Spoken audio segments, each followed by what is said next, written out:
Tourism operators in Western Australia's Kimberley region are alarmed by AI-generated videos circulating on social media that misrepresent local landscapes and threaten Indigenous culture. For more, I'm joined by Dr. Karen Sutherland from the University of the Sunshine Coast. Great to see you. How do AI-generated videos misrepresent Western Australia's north? What's happening?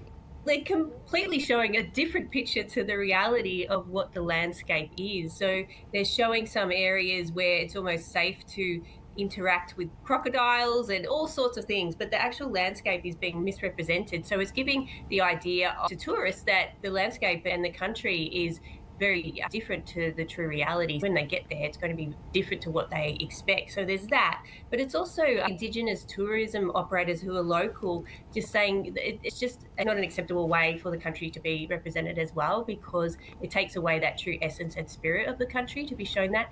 The content is super viral, though. It's been seen like over 600,000 times. It's a form of misinformation. We've looked at misinformation in many forms, but this is clearly another one that AI is generating.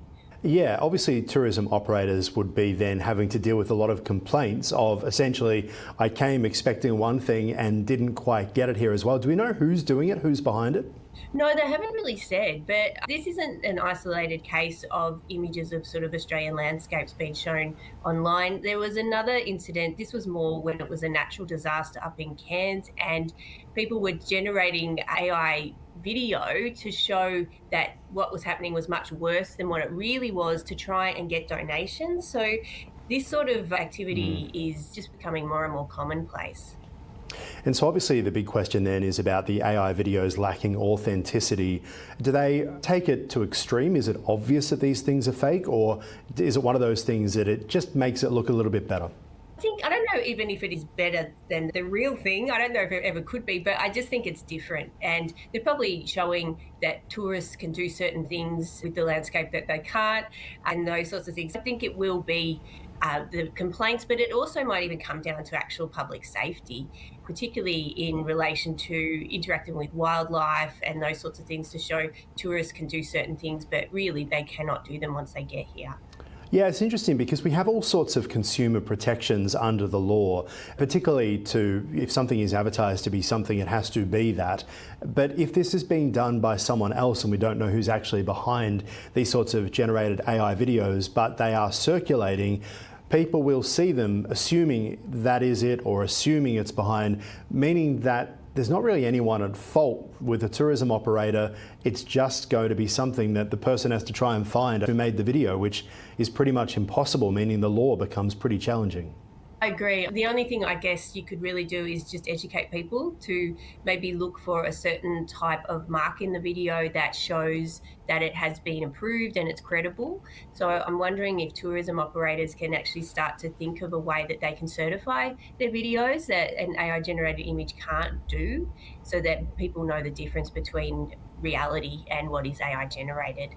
Yeah, it's interesting what you say as well about the Indigenous perspectives and how they're playing into the critique of these AI videos as well, because we know right through that region it is incredibly sensitive. We've seen big companies like Rio Tinto get into big trouble as well too. So trying to make sure that you do what you say and being understanding. There are two very different cultures, the Indigenous culture and the tech culture of AI. First Nations communities have such a deep connection to country that it is very disrespectful for it to be AI generated in this particular way, because as I've mentioned previously, some of the commentary's been that it just loses that true essence and the spirit of country by doing that. And so hopefully, yeah, there'll be ways that we can work out ways to stop it, or at least, as I mentioned, certify the images and videos so people can tell the difference. All right. Now, artificial intelligence is making employees more productive, but new research suggests it may also be making teamwork harder. This is an interesting one. Is that because the collaboration now is essentially between the person using AI and AI as opposed to teams? Look, I just think the focus has been all wrong on AI integration, and this is quite a significant study. So it was 12,035 knowledge workers.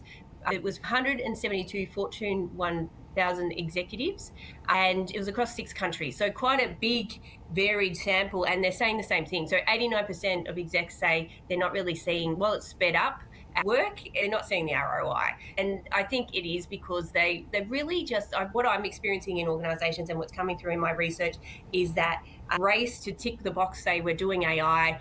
People have generally thrown, or organisations have thrown Microsoft Copilot at their employees and said, you work it out, and they're just left scrambling. And so there's been no really strategic integration in terms of working out where in the workflow it works, but also how teams can work together. So generally, when you are working on a project in an organization, there are other people on the team that you're collaborating with. And a lot of the enterprise AI tools, those subscriptions do have those sorts of collaborative features, but unless people know about them and have the time within a team to experiment and see how they work rather than just being told to hit the ground running, I think, of course, there's going to be no ROI on it.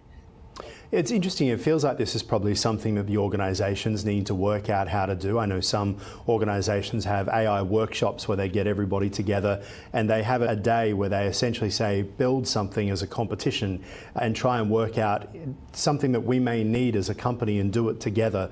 Therefore, they're sharing their AI tips, they're working in a room together as well. Do you think something like that could help to prevent what is being described as a fragmentation tax? Maybe for a day. I think there needs to be time built in where people can actually see how it's meaningful for them and how AI can work within the team. Because you guess it's great to go to a workshop, but then once you're out of that workshop, you're expected to go back to work, and there's no time to apply what you've learned. So what I'm seeing from organisations, Canva is a great example. I think a couple of weeks ago they shut down tools for a whole week, and they had workshops but also sessions where people had the time to experiment and then realize how they can use AI in their own work practice rather than trying to meet deadlines and it falls down the list, so they don't actually get the opportunity to do it in a meaningful way. Yeah, it goes back to my earlier point though, why so many businesses are focusing AI efforts on individuals rather than team collaboration. Why do you think that is? I don't think they understand what the enterprise tools can do. And I think they've left it up to the individual to work it out for themselves rather than taking that strategic approach. And then, okay, looking at getting AI literacy up on an individual level, but then going, okay, now as a team, how can we use AI together on particular projects? And then looking at those projects and plotting them out, auditing them to see what collaborative AI tools can support those projects. And I guess organisations creating a culture that encourages successful AI adoption. That's what the big hope is here, that everyone is going to find a way to work together and to use it. But then there's the HR side of this as well, and how you handle some who are working much faster than others. We are seeing some of the big companies actually threaten their staff, saying we are watching how much AI you use, and if you don't use it, then that's going to go towards your future at this company. Yeah, I'm seeing that a little bit as well. And even AI use has been put into performance reviews as well, as because it's an essential. But the other thing to remember too is so while the focus on speed from this particular research, so 89% said it's increased speed of work. Speed doesn't always mean quality. So just because you can do something faster doesn't mean you can do it better. So you've got to look at other things around that and not just measure the speed, because we've seen the AI slop that it can come out at speed, and that's not a great thing. And the misinformation and inaccuracies that can come out without slowing down. So speed isn't a really great measure, I think, for AI use. I think there needs to be other considerations at play. All right, we'll leave it there for now. Dr. Karen Sutherland, always appreciate your insights. You are the master of AI. We'll talk to you soon. Thank you.